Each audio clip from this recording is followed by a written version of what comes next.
हमारे भिलाई कलीसिया के सारे विश्वासियों और सदस्यों को प्रभु यीशु मसीह के प्रिय और मधुर नाम में एक बार फिर से नमस्कार। प्रियो, एक सप्ताह के बाद हम फिर से मिल रहे हैं। मैं जानता हूं और ये भी मानता हूं कि हम एक लंबे समय से इस बात के इंतज़ार में हैं कि हम कब परमेश्वर के भवन में जाकर उसकी आराधना करें, क्योंकि हम प्रतिरोज़ हम न्यूज़ देखते हैं, सुनते हैं, समझते हैं और ये हम जान रहे हैं कि अब लॉकडाउन करीब करीब समाप्त हो चुका है हमारे इस छत्तीसगढ़ में, और बहुत सारी कलीसियाएँ फिर से आरंभ हो चुकी हैं अपनी आराधनाओं को करने के लिए। पर हम जो हमारे मेनोनाइट भिलाई कलीसिया के अगुओं ने इस बात को सोचा कि बहुत सारे नियम और कानून जो हैं सरकार के, उसका पालन करना होगा यदि हम आराधना भवन को खोलते हैं और विश्वासी आते हैं, और ये हमारे लिए बहुत ही बड़ी समस्या रहेगी। और यदि कोई संक्रमित व्यक्ति हमारे आराधना भवन में आ गया तो हमारे लिए और ज़्यादा समस्या उत्पन्न होगी। इसलिए प्रियो, जिस प्रकार से हम मार्च के तीसरे सप्ताह से आराधना हम कर रहे हैं, हम सब उसी तरह से आराधना करें, क्योंकि हम सब विश्वासी हैं और हम जानते हैं कि हमारा घर जो है, हमारा परिवार जो है परमेश्वर की कलीसिया है, एक इकाई कलीसिया है, और हमारा घर परमेश्वर का मंदिर है।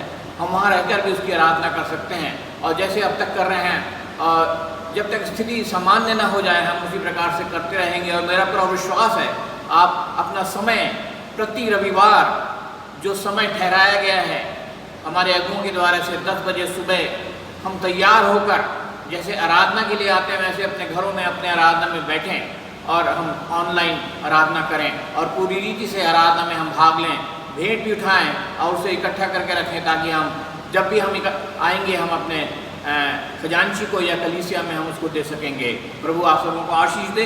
आइए हम आज की आराधना को आरंभ करें। यशायाह नबी की पुस्तक उसके 55वें अध्याय के 2 पद में आपके सामने आराधना के आरंभ में पढ़ूंगा। जब तक यहोवा मिल सकता है तब तक उसकी खोज में रहो, जब तक वह निकट है तब तक उसको पुकारो। दुष्ट अपनी चाल चलन और अनर्थकारी अपने सोच विचार छोड़कर यहोवा ही की ओर फिरे, वह उस पर दया करेगा। वह परमेश्वर की ओर फिरे, वह पूरी रीति से उसको क्षमा करेगा। आइए हम प्रार्थना करें। हमारे जीवित अनुग्रहकारी दयालु पिता परमेश्वर, हम तेरे नाम का धन्यवाद देते हैं प्रभु। एक बार फिर से एक सप्ताह के बाद हम तेरी आराधना के लिए इकट्ठे हुए हैं। हमारी सहायता कर, हमारी अगुवाई कर प्रभु कि हम योग्य और उचित रीति से तेरी आराधना करें, क्योंकि तू आत्मा है और तू चाहता है कि तेरे भजन करने वाले आत्मा सच्चाई से तेरा भजन करने पाएँ।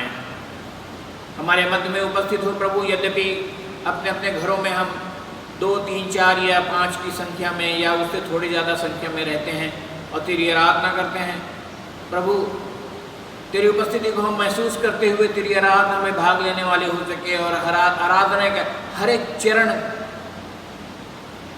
में हम भाग लें और तेरी आशीषों को प्राप्त करें। वचन का जब प्रचार किया जाता है, तेरे वचन को हम ध्यान से सुनें। भेंट चढ़ाने के अवसर में हम अपनी भेंटों को अर्पण करें और तेरी आराधना स्तुति के समय में हम तेरी आराधना करने पाएँ। ऐसी तू दया और अनुग्रह कर। सारा आदर, सारी महिमा हम तुझे देते हैं। प्रार्थना हम प्रभु यीशु ख्रीस्त के नाम से मांगते हैं, आमीन। आइए हम आरंभ में 2 गीत गाएंगे।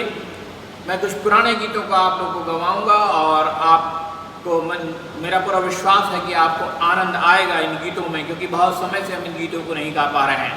गीत का नंबर 8 हम निकालेंगे। गीत का नंबर 8 अपने मसीही गीत पुस्तक से, हे मन तू जाग और कर ले गान और अपने चैन का कर बखान। आइए हम एक साथ गाएं। हे मन तू जाग और कर ले गान और अपने चैन का कर बखान। सब सुख यीशु का प्रेम दान, वो मंगल दाता है महान। वो मंगल दाता, मंगल दाता, वो मंगल दाता है महान। वो देखता था तेरा बिगाड़, तो भी न छोड़ा तेरा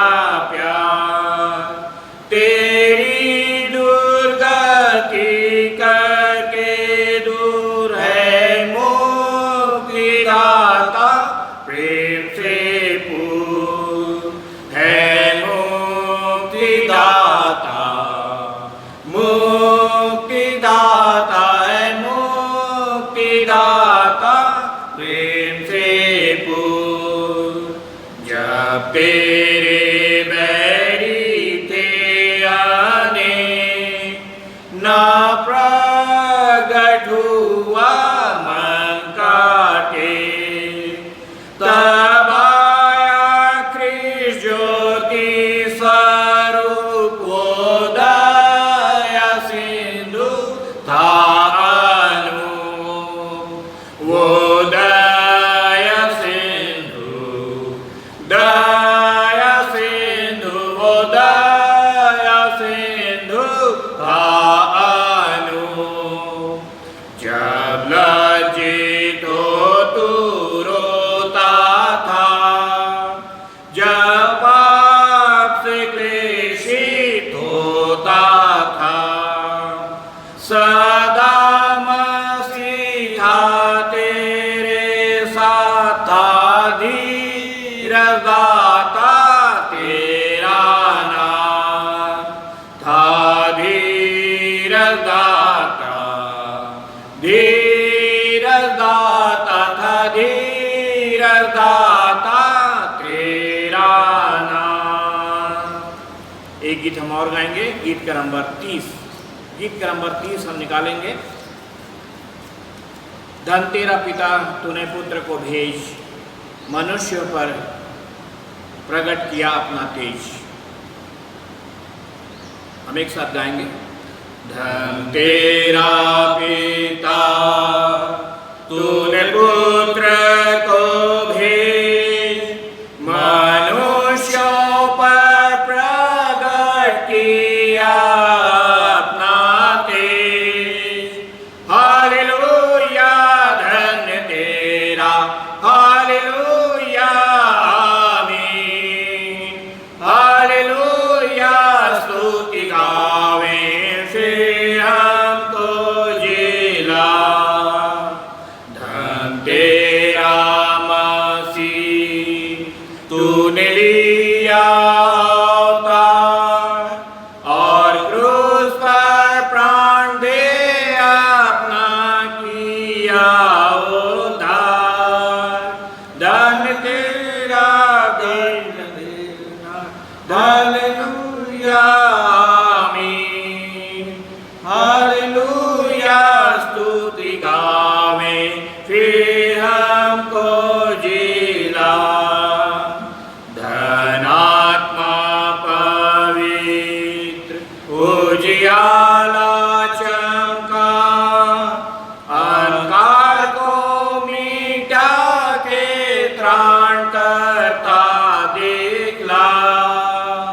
हालेलुया धन्य तेरा, हालेलुया आमीन, हालेलुया स्तुति गावें फिर हमको जिला।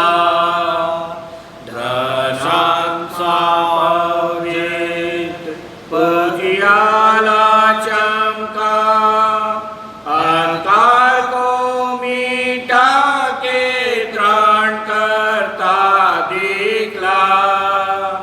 हालेलुया धन्य तेरा, हालेलुया आमीन, हालेलुया स्तुति गावें फिर हमको जिला। प्रशंसा और जय परमेश्वर की हो, जो खोज कर मोल लेकर संभालता हमको। हालेलुया धन्य तेरा, हालेलुया आमीन, हालेलुया स्तुति गावें फिर हमको जिला। फिर हमको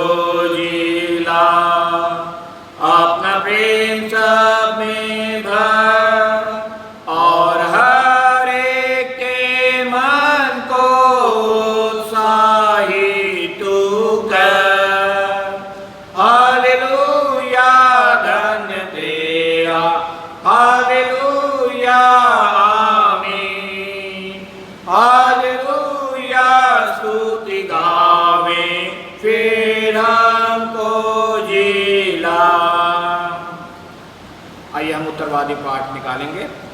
उत्तरवादी पाठ के लिए हम निकाल लेंगे हमारी गीत पुस्तक में से पाठ का नंबर 25, गीत पुस्तक में से पाठ का नंबर 25, नया जन्म जो पाया जाता है यूहन्ना रचित सुसमाचार उसका 3रा अध्याय, यूहन्ना रचित सुसमाचार उसका 3रा अध्याय पद 1 से पद 17 तक। और इस पूरे पदों को हम एक साथ हम इसको पढ़ेंगे, उत्तरवादी पाठ की रीति से एक साथ हम इसको पढ़ें और उसके बाद हम प्रेरितों के विश्वास वचन को हम बोलेंगे जो पाया जाता है पृष्ठ का नंबर 263। हम एक साथ उत्तरवादी पाठ को हम पढ़ें। नया जन्म। फरीसियों में से निकोदेमुस नाम एक मनुष्य था जो यहूदियों का सरदार था।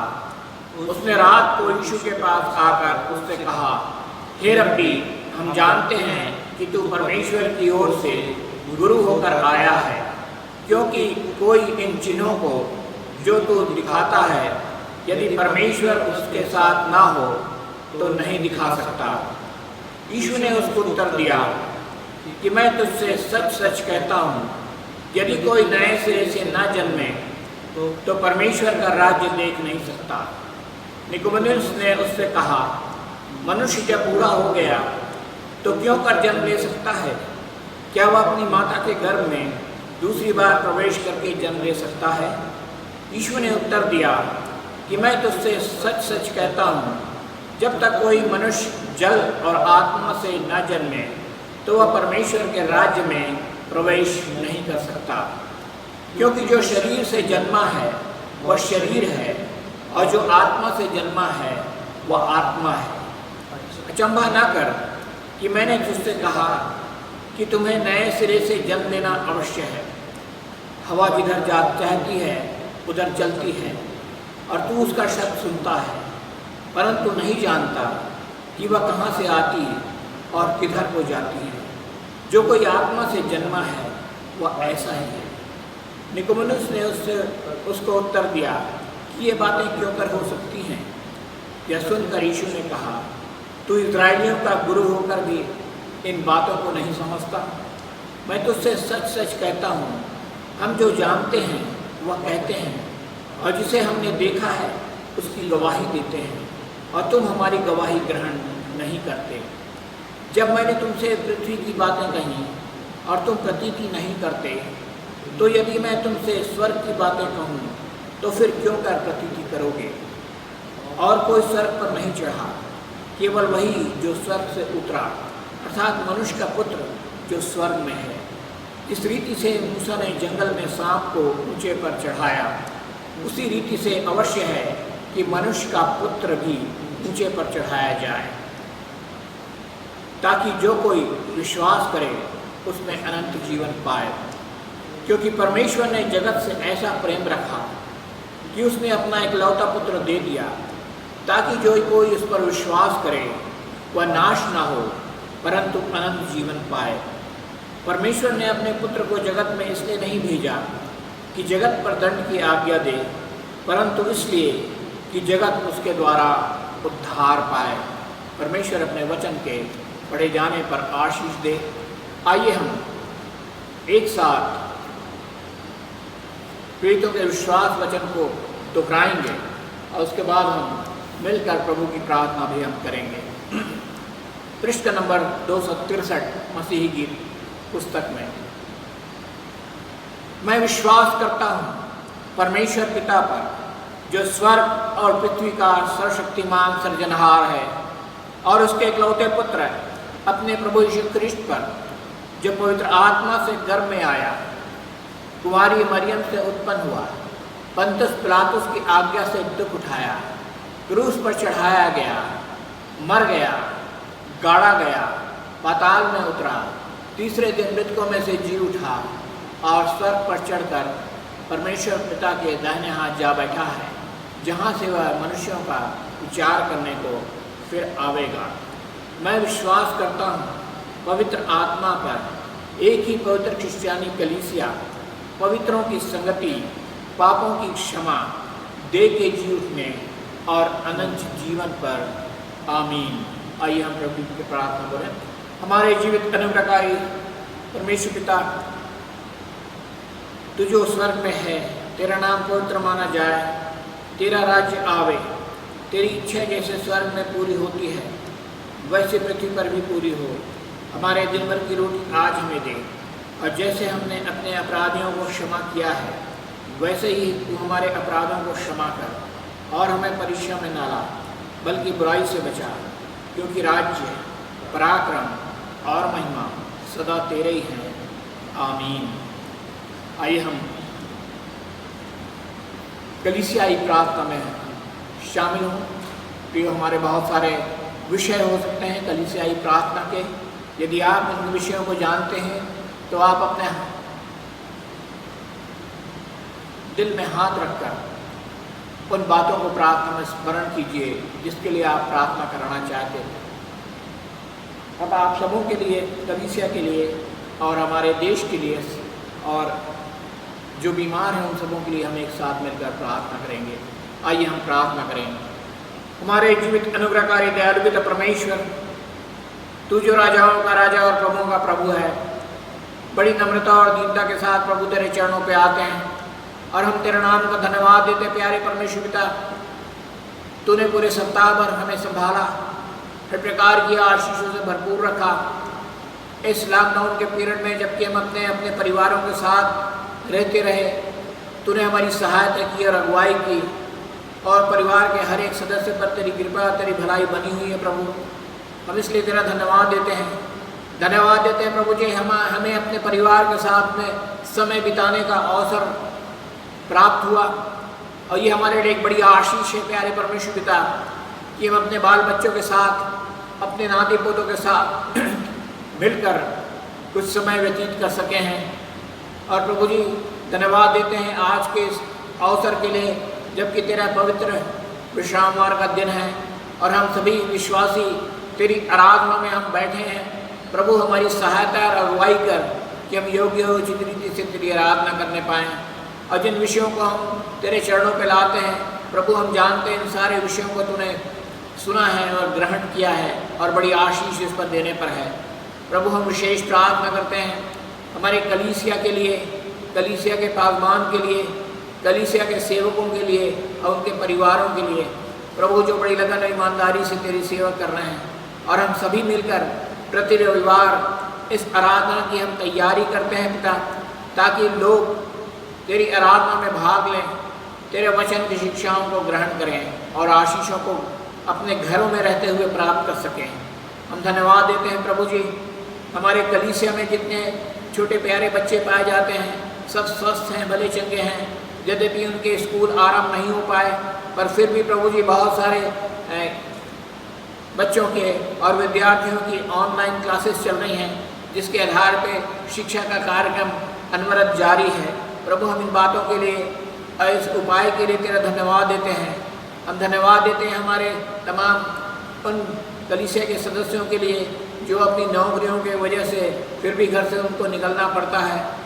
हम जानते हैं प्रभु जी, जिस प्रकार से वे सकुशल अपने घरों से निकलते हैं वैसे ही सकुशल अपने घर में आज तक पहुँचे हैं, क्योंकि तूने हर पल उनकी सहायता की, अगुवाई की, मार्ग में खतरों से बचाया और नौकरी के स्थान में तू उनके साथ साथ रहा। हम धन्यवाद देते हैं प्रभु जी हमारे कलीसिया के उन तमाम बुजुर्गों के लिए, सियानों के लिए जो रिटायर्ड लाइफ लीड कर रहे हैं। कुछ हमारे ऐसे भी बुजुर्ग हैं जिनकी आयु बहुत अधिक हो चली है, फिर भी तूने हर एक को संभाल के रखा पिता। हम धन्यवाद देते हैं, धन्यवाद देते हैं उनके स्वास्थ्य के लिए, धन्यवाद देते हैं उनके परिश्रम के लिए जो उन्होंने बीते वर्षों में किया और अपने परिवार को संभाला, परिवार को बढ़ाया, कलीसिया को संभाला, कलीसिया को बढ़ाया और आज रिटायर्ड लाइफ लीड कर रहे हैं। प्रभु, तुम उनके साथ हो, वे स्वस्थ रहें, भले चंगे रहें, जो उनकी आवश्यकताएं हैं पिता उनके परिवारों के द्वारा से पूरी की जाने वाली हो सकें। ऐसा तो प्रबंध कर, ऐसा तो उपाय कर। हम प्रार्थना करते हैं उन हमारे प्रियों के लिए प्रभु जी जो अपने स्वास्थ्य की वजह से अपने बिस्तरों में पड़े हैं। हम प्रार्थना करते हैं बहन रंजना लाल के लिए और अन्य जो हमारे कलीसिया के बुजुर्ग और सियाने हैं जो बार बार बीमार पड़ जाते हैं, जिनको समस्याएं होती हैं बीपी के कारण से, शुगर के कारण से। हम प्रार्थना करते हैं मिस्टर मिसेस वीएन के लाल के लिए, जो बहुत ही हमारे बुजुर्ग सयाने हैं पिता, तेरे विश्वासी हैं, तुझसे प्रेम करते हैं प्रभु। हम विनती करते हैं वे स्वस्थ रहें, भले चंगे रहें। और भी हमारे कलीसिया में जितने बुजुर्ग पाए जाते हैं, मिस्टर मिसेस राम के लिए हम प्रार्थना करते हैं प्रभु जी। अब मिस्टर कुमार के लिए हम प्रार्थना करते हैं।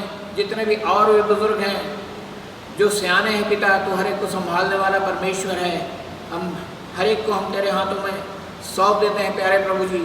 तू हर एक के साथ हो, हर एक पर तेरी दया तेरी अनुग्रह बनी रहे, ताकि कोई भी जन अस्वस्थ न रहे, ताकि और वो स्वस्थ रहे और प्रफुल्लित रहे, आनंदित रहे। हम प्रार्थना करते हैं प्रभु जी हमारी बहन ज्योति के लिए, जिसे तूने घर पे ले आया। हम लंबे समय तक उसके लिए प्रार्थना करते रहे और वो लंबे समय अस्पताल में भर्ती भी रही, पर प्रभु तूने उसे संभाला है, इसलिए तेरा धन्यवाद देते हैं। उन्हें दे पिता कि निरंतर वो स्वास्थ्य लाभ करे और अपने पैरों पे खड़े हो सके। और भी जितने लोग बीमार रहते हैं प्रभु, एक एक को हम तेरे हाथों में सौंप देते हैं। हम प्रार्थना करते हैं प्यारे परमेश्वर पिता, हमारे शहर में और हमारे प्रदेश में और हमारे देश में और विश्व में भी निरंतर ये कोरोना वायरस के मरीज बढ़ते चले जा रहे हैं प्रभु जी। लॉकडाउन का समय तो लगभग समाप्त हो गया है, और जिसके कारण से प्रभु जी बहुत सारे लोग अपने घरों से निकलकर इधर उधर घूमते फिरते नजर आते हैं। प्रभु तू समझदारी का मन और समझदारी का आत्मा उन्हें प्रदान कर, ताकि वे घर में रहना बेहतर समझें और डिस्टेंसिंग को बना के रखें और मास्क लगा के चलें, ताकि प्रभु जी इस प्रकार का संक्रमण और न बढ़ने पाए। हम जानते हैं प्यारे परमेश्वर पिता, सारा कंट्रोल तेरे हाथों में है। तू चाहे तो एक क्षण में इस कोरोना वायरस को हमारे क्षेत्र से, हमारे शहर से, हमारे प्रदेश से और हमारे देश से तू निकाल बाहर कर सकता है। परंतु तू चाहता है प्रभु कि लोग ऐसे समय में तुझे स्मरण करने वाले हों, तुझसे प्रार्थना निवेदन और विनती करने वाले हों। प्रभु हम जानते हैं कि बहुत सारे लोग अभी भी गफलत की ज़िंदगी को जी रहे हैं। प्रभु उनकी सहायता कर और उनको तो ऐसा सोच में ला, उनके मनों को तू कायल कर पिता, ताकि वे तुझे स्मरण करें, तुझसे प्रार्थना करें और प्रभु जी तेरे संरक्षण में रहने वाले हो सकें। आज की आराधना में तेरी अगुवाई और तेरी आशीष को हम चाहते हैं, विनती करते हैं प्रभु जी। जो वचन आज प्रचारा जाता है डीकन भाई विपुल विक्टर के द्वारा से, प्रभु हम उन्हें तेरे हाथों में सौंप देते हैं। नए सिरे से उनका अभिषेक कर, वचन की तैयारी को प्रबल बना, और जो वचन तू उनके द्वारा हम तक पहुंचाना चाहता है प्रभु जी, उसे उनके मुंह में डाल, वे बोले, हमसे बातचीत करें और हम आशीष को प्राप्त करें और सारा आदर तुझे देने वाले हो सकें। शेष आराधना को हम तेरे हाथों में सौंप देते हैं पिता, और इस प्रार्थना विनती को तेरे प्यारे पुत्र हमारे प्रभु यीशु ख्रीस्त के नाम से मांगते हैं, सुन ग्रहण कर। आमीन और आमीन। प्रियो, कलीसियाई व्यवस्था के आधार पर हमारे कलीसिया के ट्रेजर सेवक भाई विपुल विक्टर जो हैं, सप्ताह में 2 बार शनिवार और बुधवार संध्या 6 से 7 बजे तक आराधना भवन में उपस्थित रहते हैं। आप अपनी जिम्मेदारी के साथ अपने चर्च सपोर्ट फंड और अपनी कलीसियाई देनदारियां यहाँ पर लाकर उनको दे सकते हैं, ताकि कलीसियाई प्रबंधन और कलीसिया की आर्थिक व्यवस्था जो है वो सुदृढ़ बनी रहे। हम जानते हैं कि जो हमारा चर्च सपोर्ट फंड ये है, जो हमारे कॉन्फ्रेंस का बेस है, जिसके आधार पर सारे खर्चे किए जाते हैं, और हमारे पासबानों को भी उसके आधार पर ही पेमेंट मिलता है। यदि हमारे कलेक्शन नहीं हो पाएंगे तो उनके लिए हमें बहुत तकलीफ़ होगी। सो मेरा निवेदन आपसे है कि आप जिम्मेदारी के साथ में अपने कॉन्फ्रेंस फंड को, चर्च सपोर्ट फंड को आप अवश्य लेके आएँ। और साथ ही साथ यदि आपने अपने साप्ताहिक आराधना में भेंट भी उठाई है तो आप भेंट को भी ला के दे सकते हैं, ताकि वो मुख्य खजांची के पास में पहुंचाया जा सके। प्रियो, हम सब बातों को के लिए हम परमेश्वर पिता को धन्यवाद देते हैं। अब समय है कि हम उसके वचन को हम सुनेंगे, और उसके वचन के सुनने से पहले हम एक कोरस के रूप में हम एक गीत को हम गाएंगे। गीत का नंबर 61 हम निकालेंगे, 61। और ये बहुत ही प्यारा गीत है जिसको हम एक साथ गा सकते हैं। पहला पद कोरस, पहला पद, और हम अंतिम पद को हम गाएंगे। यीशु का दरबार रे हमें प्यारा लगत है, प्यारा लगत है, दुलारा लगत है।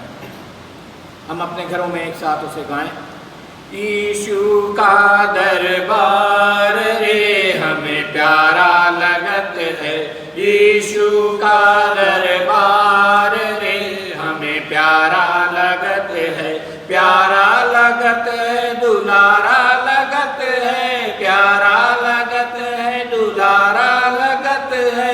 यीशु का दरबार रे हमें प्यारा लगत है, यीशु का दरबार रे हमें प्यारा लगत है।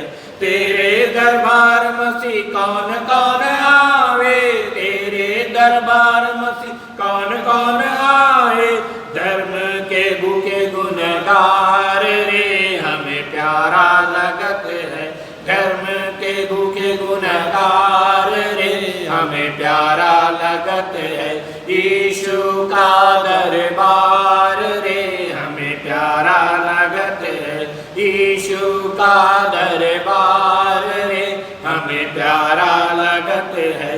तेरे दरबार मसीह हम सब हैं आए, तेरे दरबार मसीह हम सब हैं आए। सुन ले प्रभु जी पुकार रे हमें प्यारा लगत है, सुन ले प्रभु जी पुकार रे हमें प्यारा लगत है। यीशु का दरबार रे हमें प्यारा लगत है, यीशु का दरबार रे हमें प्यारा लगत है। आप सबों को प्रभु यीशु मसीह के प्रिय और मधुर नाम में नमस्कार। जय मसीह की, जय यीशु। आइए प्रियो, आज के वचन की ओर हम अपना ध्यान केंद्रित करेंगे। हम सब निकालेंगे मत्ती रचित सुसमाचार, उसका 24वां अध्याय, पद 1 से 3 तक मैं पढ़ लूँगा। हालांकि पूरा अध्याय है, पर मैं पद 1 से 3 तक आप लोगों के सामने पढ़ लूँगा। यहाँ पर इस प्रकार से लिखा है, जब यीशु मंदिर से निकलकर जा रहा था तो उसके चेले उसको मंदिर की रचना दिखाने के लिए उसके पास आए। उसने उनसे कहा, क्या तुम यह सब नहीं देखते? मैं तुमसे सच कहता हूँ, यहाँ पत्थर पर पत्थर भी ना छूटेगा जो ढाया ना जाएगा। और जब वह जैतून पहाड़ पर बैठा था तो चेलों ने अलग उसके पास आकर कहा, हमसे कह कि ये बातें कब होंगी, और तेरे आने का और जगत के अंत का क्या चिन्ह होगा। चेलों ने अलग उसके पास आकर कहा, हमसे कह कि ये बातें कब होगी, और तेरे आने का और जगत के अंत का क्या चिन्ह होगा। आइए एक छोटी सी प्रार्थना कर लें। जीवित समर्थित परमेश्वर पिता, प्रभु यीशु मसीह नासरी के नाम से आपके चरणों के पास आते हैं। धन्यवाद देते हैं इस जीवित वचन के लिए प्रभु जी, जिसे आपने हमारे समक्ष रखा है। पिता, आपकी आशीष चाहते हैं, पवित्र आत्मा की अगुवाई में ये बातें आपके प्रिय लोगों तक पहुंचने पाए। धन्यवाद के साथ प्रार्थना प्रभु यीशु मसीह के नाम से मांगते हैं, आमीन। प्रियो, यहाँ पर जो बातें कही गई हैं, अगर आप देखेंगे तो पहले पद में लिखा है, तो चेले उसको मंदिर की रचना दिखाने के लिए उसके पास आए। चेले जो थे वो प्रभु यीशु मसीह को, वो जो मंदिर था यरूशलेम का मंदिर, उसकी रचना दिखाने के लिए उसके पास आए। इसके पहले कि वो कुछ बोलते, प्रभु यीशु मसीह उनसे कहते हैं, उसने उनसे कहा, क्या तुम यह सब नहीं देखते? मैं तुमसे सच कहता हूँ कि यहाँ पत्थर पर पत्थर भी ना छूटेगा जो ढाया ना जाएगा। पत्थर पर पत्थर भी ना छूटेगा जो ढाया ना जाएगा। एक बहुत ही गंभीर बात यहाँ पर प्रभु यीशु मसीह चेलों को कहते हैं। मंदिर का टूटना, मंदिर का ध्वस्त होना या उसका खंडित हो जाना, ये बहुत बड़ी बात होती है प्रियो। और प्रभु यीशु मसीह यहाँ साफ तौर पर कहते हैं कि मैं तुमसे सच कहता हूँ यहाँ पत्थर पर पत्थर भी ना छूटेगा जो ढाया ना जाएगा। अब प्रभु यीशु मसीह का ये कहना कि पत्थर पर पत्थर भी ना छूटेगा जो ढाया ना जाएगा, इस बात को वो बता रहे हैं कि आने वाले समय में क्या होगा। और इसे वे 35वें पद को अगर आप देखेंगे तो वहाँ पर प्रभु यीशु मसीह साफ कहते हैं, मत्ती 24 के 35वें पद को अगर आप देखेंगे, आकाश और पृथ्वी टल जाएंगे परंतु मेरी बातें कभी ना टलेंगी। साफ तौर पर प्रभु यीशु मसीह इस बात को कहते हैं कि आकाश टल जाएगा, पृथ्वी टल जाएगी, लेकिन प्रभु यीशु मसीह की ओर से कहा गया यह वचन नहीं टल सकता, अंत होना निश्चित है प्रियो। और उसके बाद जो आप तीसरे पद को पढ़ेंगे तो वहाँ पर एक बात कही गई है, तो चेलों ने अलग उसके पास आकर कहा, हमसे कह ये बातें कब होंगी और तेरे आने का और जगत के अंत का क्या चिन्ह होगा। यहाँ पर हम देखते हैं कि इसके बाद से प्रभु यीशु मसीह और चेलों के बीच में एक सीक्रेट कन्वर्सेशन हो रहा है। सिर्फ यहाँ पर जैतून पहाड़ पर प्रभु यीशु मसीह हैं और उसके चेले हैं, और चेले यहाँ पर प्रभु यीशु मसीह से 3 सवाल पूछ रहे हैं। पहला सवाल, हमसे कहे कि ये बातें कब होंगी। ये जो बात जो अभी कुछ देर पहले आपने हमसे कही है प्रभु यीशु मसीह, ये बातें कब होंगी। और उसके बाद दूसरा प्रश्न उनका कि तेरे आने का और जगत के अंत का चिन्ह क्या होगा। दूसरा क्वेश्चन, तेरे आने का चिन्ह क्या होगा, इसको अगर हम बाइफरकेट करें, और जगत के अंत का क्या चिन्ह होगा। प्रियो, ये जो बातें हैं अगर आप इसको देखेंगे तो इस बातों को लिए हम देखते हैं कि यहाँ पर सिर्फ चेले हैं और प्रभु यीशु मसीह हैं, और ये बातें शास्त्रियों से, फरीसियों से, याजकों से, महायाजकों से छुपाई गई हैं। वे अगर आप इसके 23वें पद को अगर आप पढ़ेंगे तो यहाँ पर आप देखेंगे प्रभु यीशु मसीह 23वें पद में ही इस बात को कहते हैं। 23वें अध्याय के दूसरे पद में अगर आप देखेंगे, शास्त्री और फरीसी मूसा की गद्दी पर बैठे हैं, इसलिए वे जो कुछ तुमसे कहें वह करना और मानना, परंतु उनके से काम मत करना, क्योंकि वे कहते तो हैं पर करते नहीं। यहाँ साफ तौर पर प्रभु यीशु मसीह कहते हैं कि वे मूसा की गद्दी पर बैठे हैं, इसलिए जो कुछ वो करने को बोलते हैं उसे मुझको चेलों को करना है या मुझको और आपको करना है, परंतु उनके से काम मत करना। उसके बाद आगे आप देखेंगे तो प्रभु यीशु मसीह बहुत उल्लाहना देते हैं इन शास्त्रियों और फरीसियों को। और यहाँ पर प्रभु यीशु मसीह और उसके चेले हैं। और प्रियो, ये हमारे लिए कहना चाहिए, हम विश्वासियों के लिए ये बहुत बड़ा प्रिविलेज है, बहुत बड़ा प्रिविलेज है। मैं फिर से दोहराना चाहूँगा कि ये जो गूढ़ बातें थी, ये जो भेद की बातें थी, जो प्रभु यीशु मसीह अपने चेलों के साथ शेयर कर रहे हैं, ये बातें आज मैं और आप पढ़ सकते हैं, सुन सकते हैं, समझ सकते हैं, और प्रियो इसके अनुसार अपना जीवन व्यतीत कर सकते हैं। ये बातें फरीसियों और शास्त्रियों से अलग रखी गई थी, परंतु चेलों पर प्रकट की गई। क्या बातें जो वे पूछते हैं, हमसे कहे कि ये बातें कब होंगी। पहला सवाल, ये बातें कब होंगी, और इसके उत्तर में प्रभु यीशु मसीह चेलों से कहते हैं, तुम लड़ाइयों और लड़ाइयों की चर्चा सुनोगे। और उसके बाद आगे कहते हैं, राज्य पर राज्य चढ़ाई करेगा और जगह जगह अकाल पड़ेंगे और ढुढेल होंगे। ये बातें होंगी उस समय।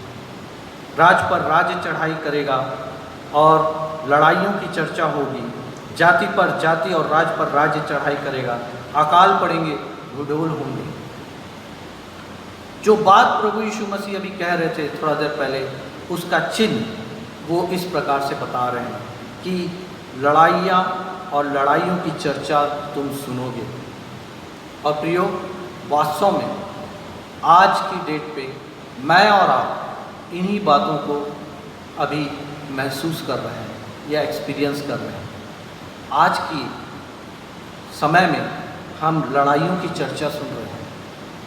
हम जान रहे हैं कि कैसे एक माहौल बन गया है कि राज्य पर राज्य चढ़ाई करेगा। अपनी तैयारी हम देखते हैं, यहाँ लड़ाई की तैयारी हम अभी इस समय हम देखते हैं। और प्रियो, ये जो बातें हैं जो चेले प्रभु यीशु मसीह से पूछ रहे हैं अलग ले जाकर कि ये बातें कब होंगी, प्रभु यीशु मसीह इन बातों को अपने चेलों को बताते हैं। परंतु प्रभु यीशु मसीह यहाँ पर एक बात अपने चेलों को बताते हैं कि जब ये बातें होंगी तो ये सब बातें पीड़ाओं का आरंभ होंगी। जब ये सब घटना जो आज की प्रेजेंट सिचुएशन में हो रही है, तो ये मान के चलिए कि ये बातें पीड़ाओं का आरंभ है। ये बातें चेलों के साथ प्रभु यीशु मसीह शेयर कर रहे हैं और आज मैं और आप इन बातों को एक्सपीरियंस कर रहे हैं। और प्रियो, प्रभु यीशु मसीह यहाँ पर आगे और बहुत सी बातें कहते हैं कि मेरे नाम के कारण सब जातियाँ तुमसे बैर रखेंगी, तब बहुतेरे ठोकर खाएंगे और एक दूसरे को पकड़वा लेंगे।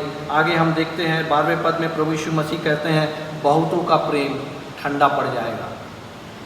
जब ये बातें होंगी तो बहुतों का प्रेम ठंडा हो जाएगा। लेकिन प्रभु यीशु मसीह अपने चेलों को एक शिक्षा देते हैं। इस पहले प्रश्न के उत्तर में, वो मेरे और आपके लिए है, वो 13वें पद में पाया जाता है। प्रभु यीशु मसीह वहाँ पर कहते हैं परंतु जो अंत तक धीरज धरे रहेगा उसी का उद्धार होगा। जो अंत तक धीरज धरे रहेगा उसी का उद्धार होगा। चेले उससे पूछते हैं ये बातें कब होंगी।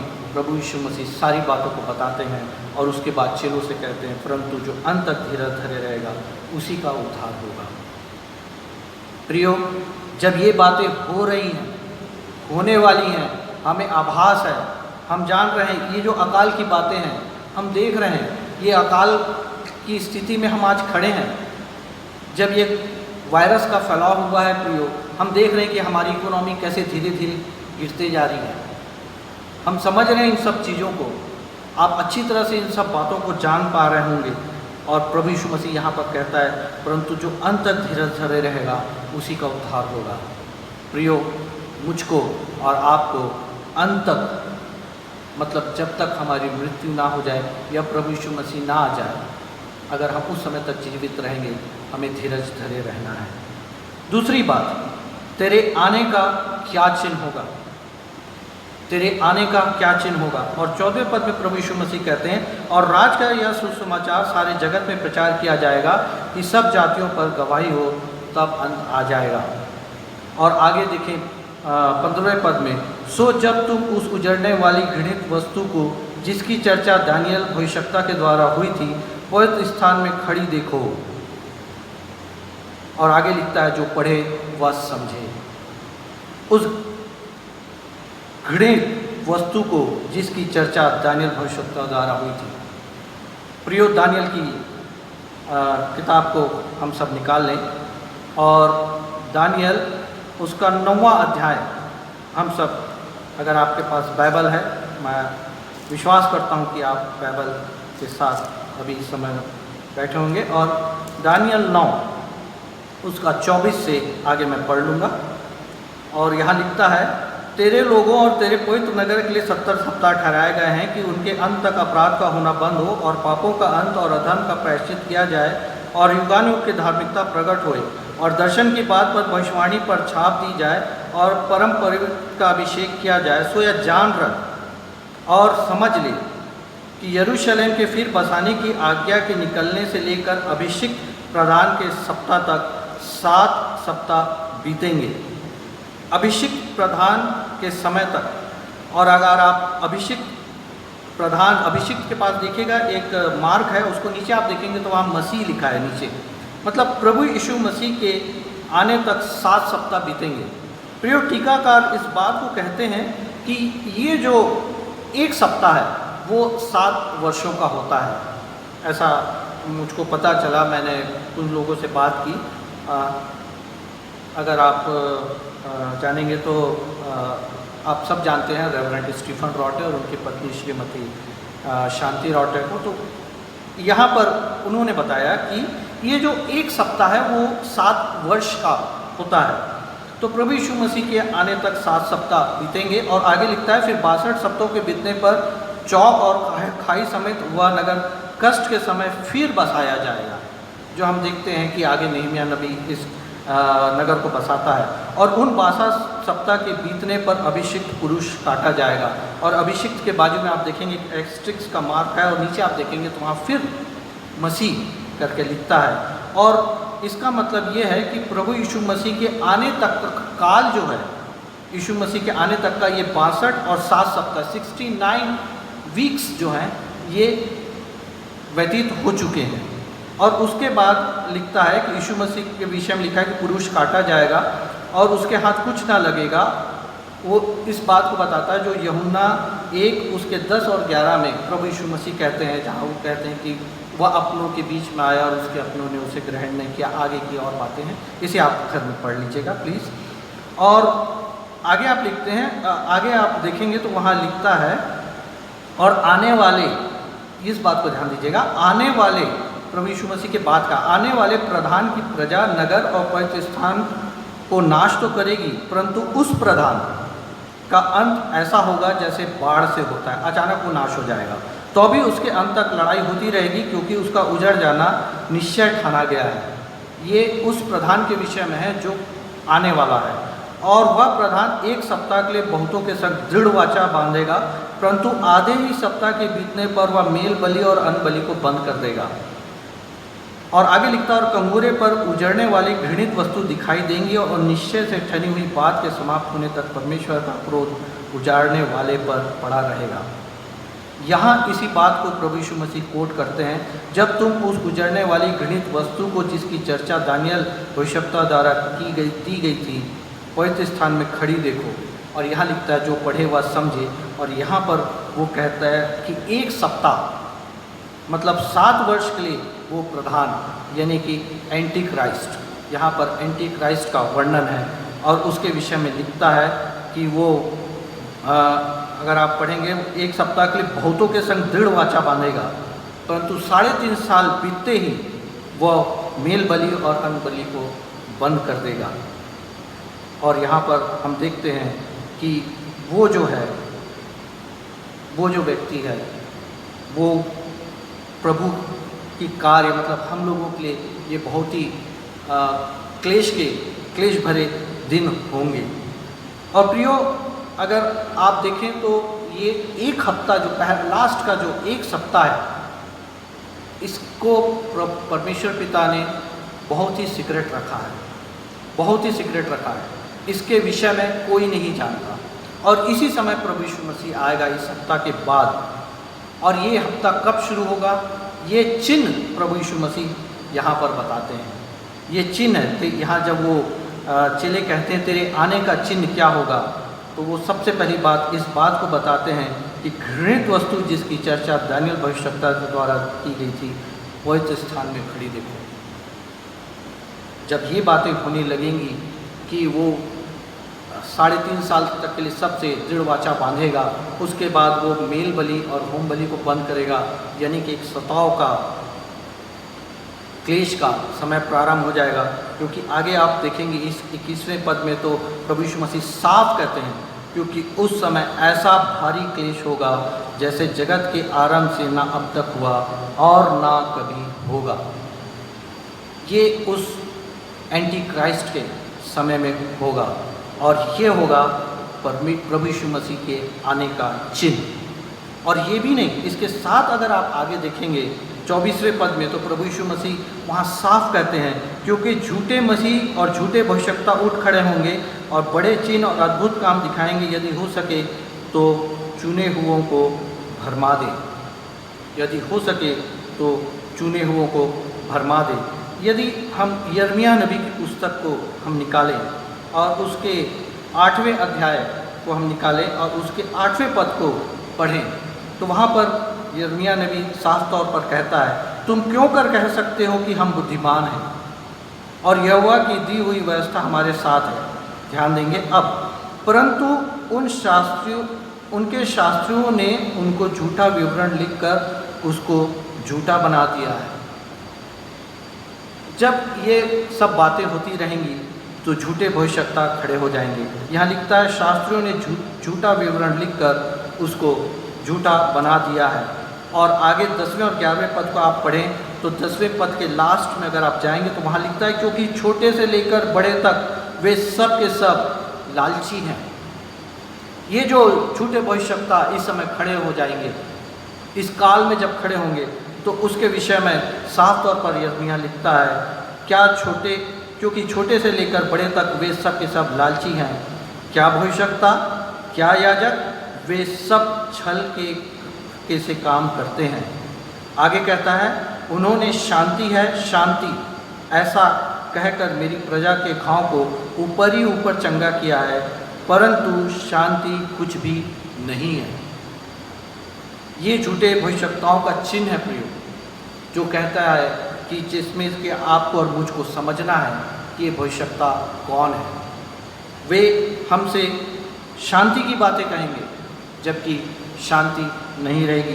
यहाँ साफ तौर पर कहता है, परंतु शांति कुछ भी नहीं है। अगर हम इसी यिर्मयाह नबी के 23वें अध्याय में जाएं, तो वहाँ भी हमको ऐसे ही कुछ बातें पढ़ने को मिलती है प्रियो। 23वें अध्याय के पहला और दूसरे पद को पढ़ें। उन चरवाहों पर हाय जो मेरी चराई की भेड़ बकरियों को तितर बितर करते और नाश करते हैं। यहोवा यह कहता है, इसलिए इज़राइल का परमेश्वर यहोवा अपनी प्रजा के चरवाहों से यूँ कहता है, तुमने मेरी भेड़ बकरियों की सुधि नहीं ली, वरन उनको तितर बितर किया और बरबस निकाल दिया है। और ये जो लोग हैं, ये जो भविष्यवक्ता रहेंगे, ये जो अपने आप को मसीह के अनुयायी बताएंगे या प्रचार करेंगे, ये लोगों को बहका देंगे। यहाँ साफ लिखता है, तितर बितर करते और नाश करते हैं। और उस 23वें यिर्मयाह 23वें अध्याय के दूसरे पद को लिखते हैं, तो वहाँ पर आप देखेंगे, तुमने मेरी भेड़ बकरियों की सुधि नहीं ली, वरन उनको तितर बितर किया और बरबस निकाल दिया। आप सब समझदार हैं।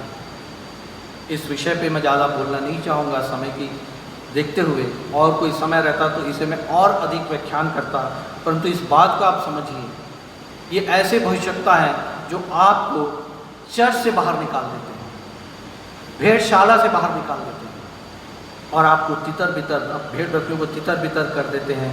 अब यहाँ पर साफ परमेश्वर की आत्मा यिर्मयाह के द्वारा कहती है, तितर बितर किया, वरन उनको तितर बितर किया और बरबस निकाल दिया है। अगर इसको और पढ़ना चाहेंगे तो आप 16 और 11वां पद को अगर आप पढ़ेंगे 23वें अध्याय के, तो वहाँ भी इस बात को कहता है, क्योंकि भविष्यवक्ता और याजक दोनों भक्तिहीन हो गए हैं, अपने भवन में भी मैंने उनकी बुराई पाई है, यहोवा की यही वाणी है।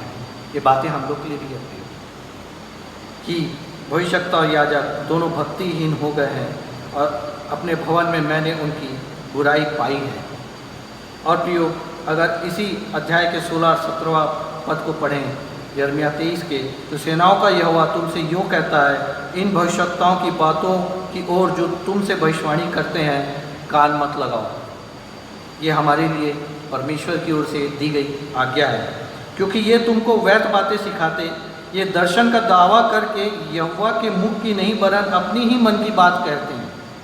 जो लोग मेरा तिरस्कार करते हैं, उनसे ये भविष्यवक्ता सदा कहते रहते हैं कि यहोवा कहता है तुम्हारा कल्याण होगा, और जितने लोग अपने हठ ही पर चलते हैं, उनसे ये कहते हैं तुम पर कोई विपत्ति ना पड़ेगी। साफ तौर पर यहाँ पर इन बातों को समझाया गया है। जो मेरा तिरस्कार करते हैं, जो परमेश्वर का तिरस्कार करते हैं, उनसे भविष्यवक्ता कल्याण की बातें कहते हैं, और उनसे ये कहते हैं तुम पर कोई विपत्ति ना पड़ेगी।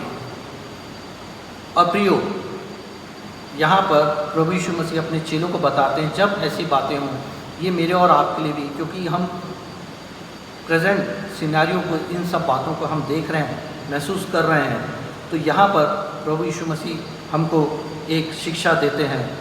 16वें पद को पढ़िए, वहाँ लिखता है, अगर ये सब बातें होते देखो, उजड़ने वाली वस्तु को देखो और उजड़ने वाली घृणित वस्तु को देखो, झूठे भविष्यवक्ताओं को अगर मैं और आप पहचान लेते हैं, और यहाँ लिखता है कि चुने हुओं को वे भरमा देंगे, तो यहाँ पर साफ तौर पर प्रभु यीशु मसीह कहते हैं, तब जो यहूदिया में हो वे पहाड़ों पर भाग जाएं, जो कोठे पर हो वह अपने घर में से सामान लेने को ना उतरे, और जो खेत में हो वह अपना कपड़ा लेने पीछे ना लौटे।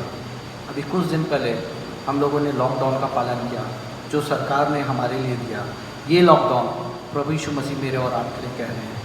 जब इस बातों को हम देखें कि प्रभु यीशु मसीह के आने का समय का चिन्ह हमें दिखने लगे, ये सब बातें होने लगी, और हम जब इन बातों को वचन के अनुसार परखें कि ये वाकई में भविष्यता है और ये घृणित वस्तु हमें दिखाई देने लगे, तो प्रियो, पवित्र स्थान में जब हमको ये चीज़ें दिखाई दी तो प्रभु यीशु मसीह कहते हैं तुम अपने आप को लॉकडाउन कर लेना, जहाँ हो वहीं रह जाना, कोई अपने कपड़ा लेने को भी ना लौटे।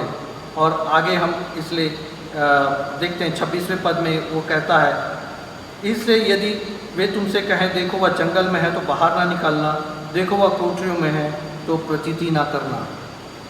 क्योंकि इन बातों को मुझको और आपको समझना है, ये वचन हमारे लिए है प्रियो। हम इसको पढ़ते हैं तो हम अपने विश्वास में दृढ़ और मजबूत रहते हैं, क्योंकि प्रभु यीशु मसीह कहते हैं, क्योंकि जैसे बिजली पूर्व से निकलकर पश्चिम तक चमकती है, वैसे ही मनुष्य के पुत्र का आना होगा। अचानक से प्रभु यीशु मसीह आ जाएंगे। और जब तीसरे बात को अगर हम देखें, जगत के अंत का चिन्ह क्या होगा, तो उसके विषय में प्रभु यीशु मसीह कहते हैं कि सूर्य अंधेरा हो जाएगा और चांद का प्रकाश जाता रहेगा, तारे आकाश से गिर पड़ेंगे और आकाश की शक्तियाँ हिलाई जाएंगी। तब मनुष्य के पुत्र का चिन्ह आकाश में दिखाई देगा, और तब पृथ्वी के सब कुलों के लोग छाती पीटेंगे, और मनुष्य का पुत्र बड़ी सामर्थ और ऐश्वर्य के साथ बादलों पर आते मनुष्य के पुत्र को बड़ी सामर्थ और ऐश्वर्य के साथ आकाश के बादलों पर आते देखेंगे। 6 बातों का वर्णन यहाँ प्रभु यीशु मसीह करते हैं। जब प्रभु यीशु मसीह के आने का चिन्ह जो वो बताते हैं, वो पहला सूर्य अंधेरा हो जाएगा। कुछ दिन पहले हम लोगों ने इस बात को देखा, चांद का प्रकाश जाता रहेगा, तारे आकाश से गिर पड़ेंगे और आकाश की शक्तियाँ हिलाई जाएंगी, और प्रभु यीशु मसीह का चिन्ह आकाश में दिखाई देगा। तब सब कुलों के लोग छाती पीटेंगे और मनुष्य के पुत्र को बड़ी सामर्थ के साथ आते देखेंगे। और प्रियो, आगे प्रभु यीशु मसीह कहते हैं, और वह तुरही के बड़े शब्द के साथ अपने दूतों को भेजेगा, और वे आकाश के इस छोर से उस छोर तक चारों दिशा से उसके चुने हुओं को इकट्ठा करेंगे। अपने दूतों को प्रभु यीशु मसीह भेजेगा। और अगर हम पहला थिस्सलुनीकियों 4 अध्याय उसके 16 से 18 वचन को अगर हम पढ़ें, तो हम यहाँ देखते हैं पौलुस लिखता है, क्योंकि प्रभु आप ही स्वर्ग से उतरेगा, उस समय ललकार और प्रधान दूत का शब्द सुनाई देगा, और परमेश्वर की तुरही फूंकी जाएगी, और जो मसीह में मरे हैं वे पहले जी उठेंगे। तब हम जो जीवित और बचे रहेंगे उसके साथ बादलों पर उठा लिए जाएंगे कि हवा में प्रभु से मिले, और इस रीति से हम सदा प्रभु के साथ रहेंगे। सो इन बातों से एक दूसरे को शांति दिया करो। प्रभु यीशु मसीह इस बात को बताते हैं कि जब वो आएंगे तो ये सब चिन्ह होंगे। लेकिन यहाँ पर अगर आप 36वें पद को पढ़ेंगे तो प्रभु यीशु मसीह इस बात को भी दिखाते हैं कि उस दिन और उस घड़ी के विषय में कोई नहीं जानता। ये कब होगा, प्रभु यीशु मसीह के आने का कब समय आ जाएगा, इसको कोई नहीं जानता, न स्वर्ग के दूत और न पुत्र। न स्वर्ग के दूत जानते हैं और न पुत्र, केवल पिता। और जब प्रभु यीशु मसीह आएंगे तो उस समय इस बात का ये चिन्ह रहेगा प्रियो कि उस समय 2 जन खेत में होंगे, एक ले लिया जाएगा, एक छोड़ दिया जाएगा। 2 स्त्रियां चक्की पीसती होंगी, एक उठा ली जाएगी, दूसरी छोड़ दी जाएगी।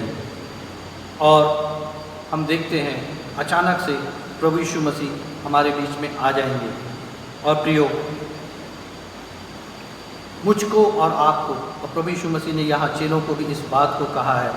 जब ये बातें होते हम देखें तो 42वें पद पर ध्यान दीजिए। प्रभु यीशु मसीह कहते हैं, इसलिए जागते रहो, क्योंकि तुम नहीं जानते कि तुम्हारा प्रभु किस दिन आ जाएगा। इसलिए जागते रहो, क्योंकि तुम नहीं जानते कि तुम्हारा प्रभु किस दिन आ जाएगा। चेले तो प्रभु यीशु मसीह से पूछ रहे थे कि तेरे आने का क्या चिन्ह होगा, अंत का क्या चिन्ह होगा। प्रभु यीशु मसीह कहते हैं, जागते रहो, क्योंकि तुम नहीं जानते कि तुम्हारा प्रभु किस दिन आ जाएगा। और 44वें पद को पढ़ेंगे तो वहाँ प्रभु यीशु मसीह कहते हैं, इसलिए तुम तैयार रहो। प्रियो, हम अभी जो अपना समय व्यतीत कर रहे हैं, हम एनालाइज करें कि हम किस काल से होकर गुजर रहे हैं। क्या ये बातें जो अभी हमारे सामने रखी गई, जो चेले प्रभु यीशु मसीह से कहते हैं कि ये बातें कब होंगी और तेरे आने का और जगत के अंत का क्या चिन्ह होगा।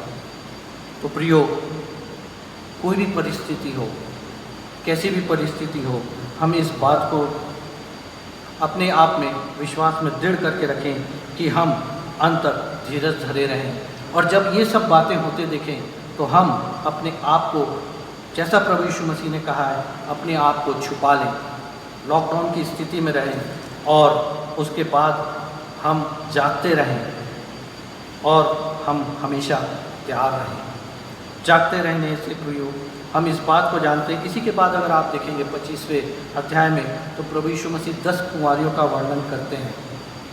इन कुंवारियों के पास मशाल था प्रियो, और ये जो कुंवारियाँ थीं, ये मशाल लेकर के चल रही थी।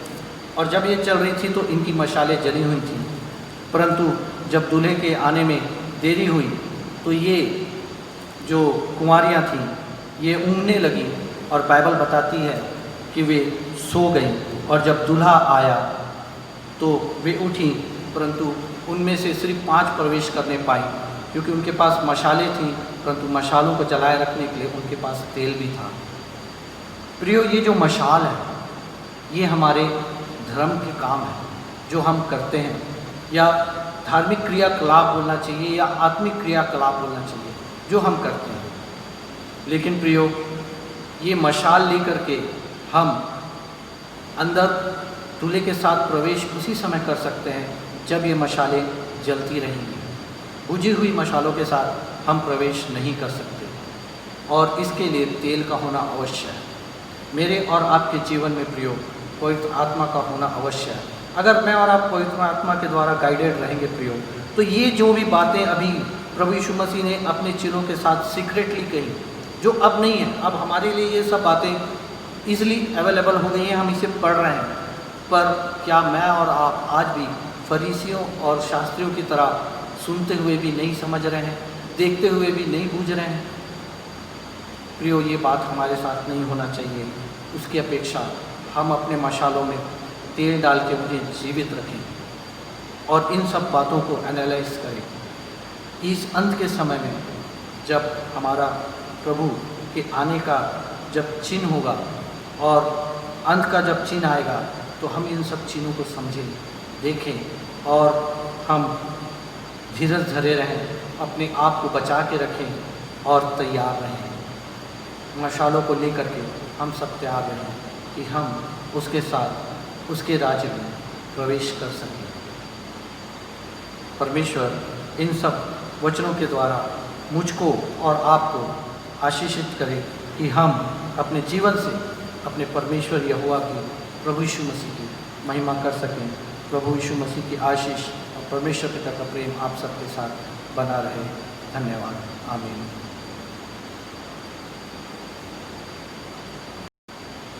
हम परमेश्वर पिता को और भाई सेवक भाई विपिन विक्टर को बहुत बहुत धन्यवाद देते हैं आज के सुंदर प्रभावशाली वचन के लिए, जो हमें इस बात को बताता है कि प्रभु यीशु मसीह के दोबारा आने का समय और अंत के समय कैसा होगा। आइए हम भेंट चढ़ाने के द्वारा से परमेश्वर की आराधना करें। प्रियो, भेंट चढ़ाना हमारे आराधना का एक अभिन्न अंग है। हम ये ना समझें कि जब हम जाएंगे परमेश्वर के भवन में दोबारा हम इकट्ठे होंगे तो हम एक मुश्त अमाउंट डोनेशन के रूप में दे देंगे। नहीं प्रियो, ये सही सोच नहीं है। सही सोच ये है कि हम प्रत्येक आराधना में भेंट उठाएं अपने घरों में और उसे एक लिफाफे में रख लें तारीख डालकर, और जब हम भवन में जाएंगे या हम खजांची बहन से मिलेंगे तब हम उन भेंटों को उनको दे सकेंगे। सो आइए हम भेंट चढ़ाने के द्वारा से परमेश्वर की स्तुति और महिमा करें।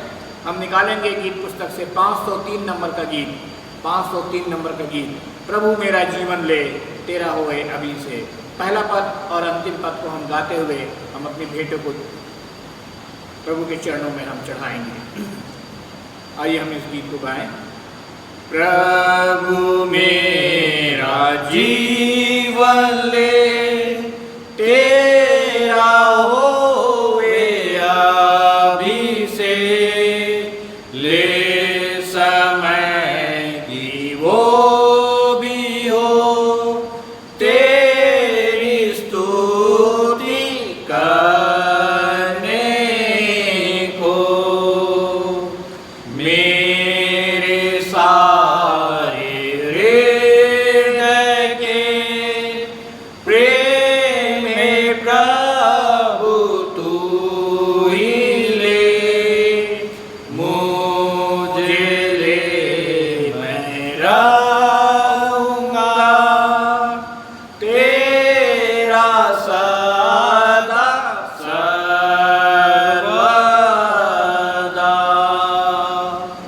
आइए हम इन भेंटों को अर्पण करें। हम अर्पण की प्रार्थना करेंगे और इस सप्ताह में या आज जिन भाई बहनों के और जिन बच्चों के जन्मदिन रहे हैं, वे अपने स्थानों में अपने घर में खड़े हो जाएंगे और अपने दिल पर हाथ रखेंगे और हम प्रार्थना करें। और जिस समय हम प्रार्थना करते हैं आप इन बातों को स्मरण करें। और जिनके शादी की सालगिरह भी इस सप्ताह में रही है, वे भी अपने अपने स्थानों में पति पत्नी मेहरबानी से खड़े हो जाएं। फिर हम भेंट अर्पण की प्रार्थना करेंगे और उसके बाद हम विदाई की आशीष को हम लेंगे।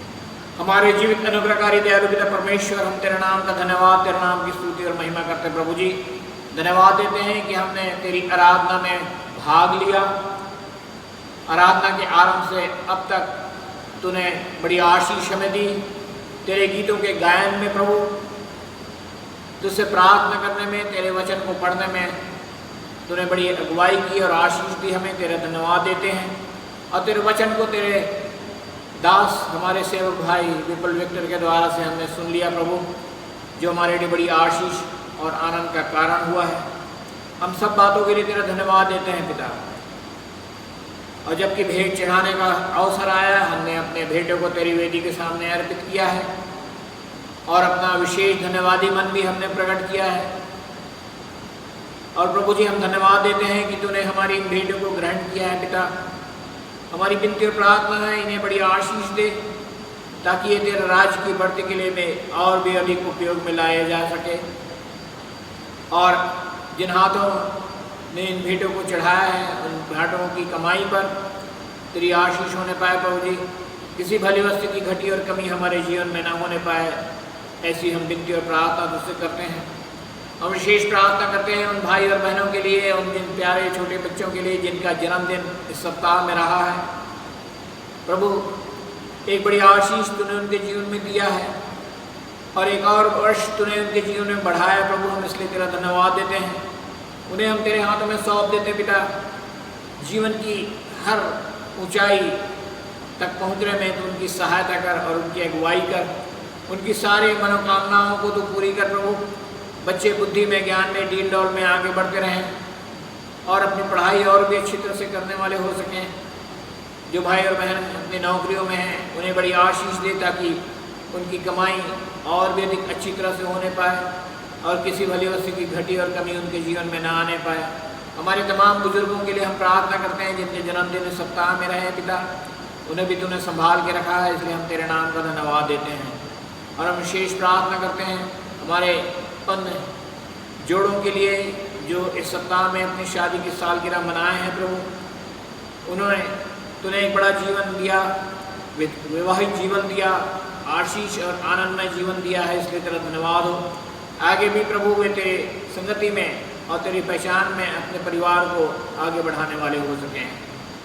और जो जिम्मेदारियां हैं उनकी प्रभु, उस जिम्मेदारियों में भी वे आगे बढ़ते रहें। ऐसी तू दया और अनुग्रह कर। सारी बातें हम तेरे हाथों में सौंपते हैं। आने वाले सप्ताह के लिए फिर से हम पूरी कलीसिया को तेरे हाथों में सौंप देते हैं पिता। जबकि ये कोरोना वायरस का पीक पीरियड है, ये जुलाई का महीना जिसमें ये बातें सोची जा रही हैं, समझी जा रही हैं कि ये वायरस और अधिक बढ़ेगा। प्रभु तेरी दया, तेरे अनुग्रह, तेरा सुरक्षाकारी हाथ हर एक परिवारों पर बना रहे ताकि हमारे कलीसियाई परिवार के सारे लोग, हमारे समाज के सारे लोग, हमारे शहर के सारे लोग, हमारे प्रदेश के और हमारे देश के और अन्य स्थानों के सारे लोग सुरक्षित और भले चंगे पाए जाएं प्रभु।